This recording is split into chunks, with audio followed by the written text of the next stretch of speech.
జగనన్న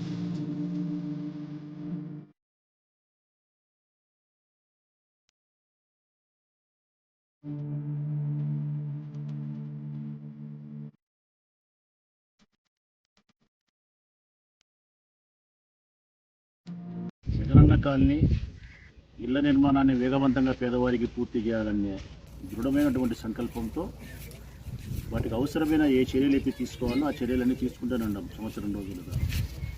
ఒక రకంగా చెప్పాలంటే జగనన్న కాలనీలో పేదవారి యొక్క ఇళ్లను నిర్మించడం దక్షయజ్ఞంలాగా పుణ్యం. ఎట్టి పరిస్థితుల్లో నేను పూర్తి చేయాలని చెప్పి సంబంధించిన అధికారులు, ప్రజాప్రతినిధులు, వైఎస్ఆర్ కాంగ్రెస్ పార్టీ వాళ్ళు అందులో ఏది అవసరమైతే ఆ చర్య తీసుకుంటూ ఉన్నాం. వాళ్ళకి డబ్బులు 70,000 రూపాయలు ఎక్కువ అంటే 35,000 రూపాయలకే కుదించి మా తిప్పలు పడి చేయగలిగినాం. వాళ్ళకి ఇసుక సమస్య ఉందంటే ఇసుక సమస్యను పరిష్కరించగలిగినాం. ఎలక్ట్రికల్ వాళ్ళతో సమస్య ఉందంటే పిలిపించి చేయగలిగినాం. 24 hours కరెంటు కావాలా, ఇక్కడ ఏదైనా మన మిషనరీ కడ్డీలు కానీ కట్ చేసుకోవాలంటే అది ఏర్పాటు చేసినాం. నీళ్ళకి సమస్య అంటే పైప్ లైన్ తీసుకొచ్చినాం. ఇప్పుడు బ్రిక్కు సమస్య అవుతుంది, ధర ఎక్కువ పడవచ్చు, నాణ్యత తగ్గచ్చు. ఇన్ని 6,000 ఇళ్ళకి ఇక్కడ ఒకేసారి ఇటుకలు కావాలంటే కష్టమవుతుంది అన్నప్పుడు మనమే బ్రిక్ ఇండస్ట్రీ ఎందుకు పెట్టకూడదని చెప్పి కౌన్సిలర్ బాలాజీ చెప్పి, నువ్వు పెట్టమ్మా బ్రిక్ ఇండస్ట్రీ సంబంధించిన మిషనరీ కొనుగోలు చేసి పెట్టుబడి పెట్టు, ఎక్కడైనా ఏదైనా ఇబ్బంది వస్తే నేనైనా పెట్టుబడికి సహకరిస్తా నీకు పెట్టని చెప్తే ఆ పిల్లోడే కంప్లీట్గా డబ్బంతా పే చేసి ఒక మిషనరీ కొనుగోలు చేసి సంబంధించిన మనుషులంతా తయారు చేసుకొని ఈరోజు నా చేత మున్సిపల్ చైర్మన్, మండలాధ్యక్షుల చేత బ్రిక్ యూనిట్ స్థాపించడం జరిగింది. దీనివల్ల లాభం ఏంటంటే బాలాజీ చెప్పినట్టు, ఒకటి ధర తక్కువ, ఒక ఇటుక మీద 5 రూపాయలు తక్కువ అంటే కన్నా ఒక ఇంటికి ఎన్ని ఇటుకలు పడతాయి? 1700 ఇటుకలు పడతాయి. 1700 ఇటుకలు అంటే ఒక్కొక్క ఇంటికి 7,500 రూపాయలు ఆదాయం ఇస్తుంది. అంటే ఒక పేదవాళ్ళ ఇంటి మీద మినిమం ఒక 8 నుంచి 10,000 రూపాయలు ఆదాయం ఇవ్వచ్చు. రెండవది నాణ్యతగా ఇవ్వచ్చు. అవి నాణ్యతగా లేవు, ఈ నాణ్యతగా ఇస్తాం. మనమే ఉద్దేశపూర్వకంగా తయారు చేసి మన వాళ్ళ కోసం ఇస్తాను.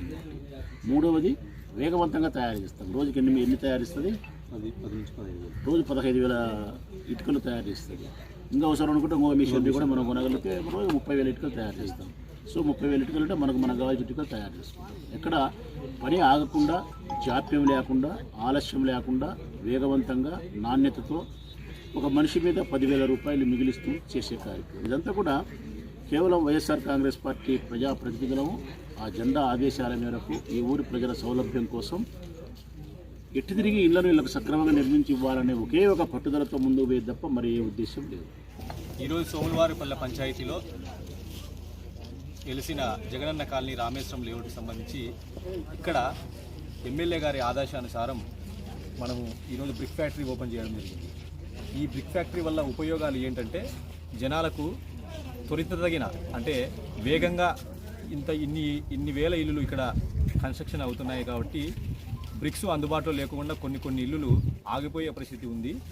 దీనిని గమనించిన ఎమ్మెల్యే గారు వారికి త్వరగా బ్రిక్స్ ఇవ్వాలా అనే ఆలోచనతో, అదేవిధంగా ధర కూడా లోకల్ మార్కెట్లో ఎక్కువ ధర జరుగుతుంది. ఇటుక రేటు దగ్గర 18,500 రూపాయలు వసూలు చేస్తున్నారు. ట్రాన్స్పోర్టేషన్తో 3 రూపాయలు 3.5తో కలుపుకుంటే ఇక్కడికి కాలనీకి రీచ్ కాగా 21 రూపాయలు పడుతుంది. ఇవన్నీ దృష్టిలో పెట్టుకొని ఎమ్మెల్యే గారి ఆదేశానుసారము ఈరోజు సోములవారిపల్లె పంచాయతీలోని జగనన్న కాలనీలో బ్రిక్స్ యూనిట్ స్టార్ట్ చేయడం జరిగింది. ప్రత్యేకంగా ఈ మిషన్ తెప్పించడం జరిగింది.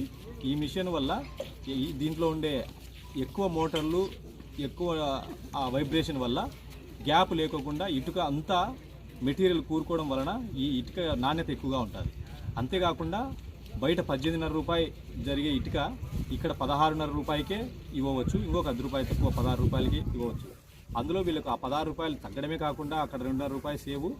అదే కాకుండా ట్రాన్స్పోర్టేషన్ ఒక 3 రూపాయలు, అంటే ఒక ఇటుక మీద దగ్గర 5 నుంచి 6 రూపాయలు లబ్ధిదారులకు తక్కువగా ఇవ్వనీకి, అతివేగంగా ఇవ్వనీకి ఎమ్మెల్యే గారి ఆదేశానుసారం ఇక్కడ నెలకొల్పడం జరిగింది.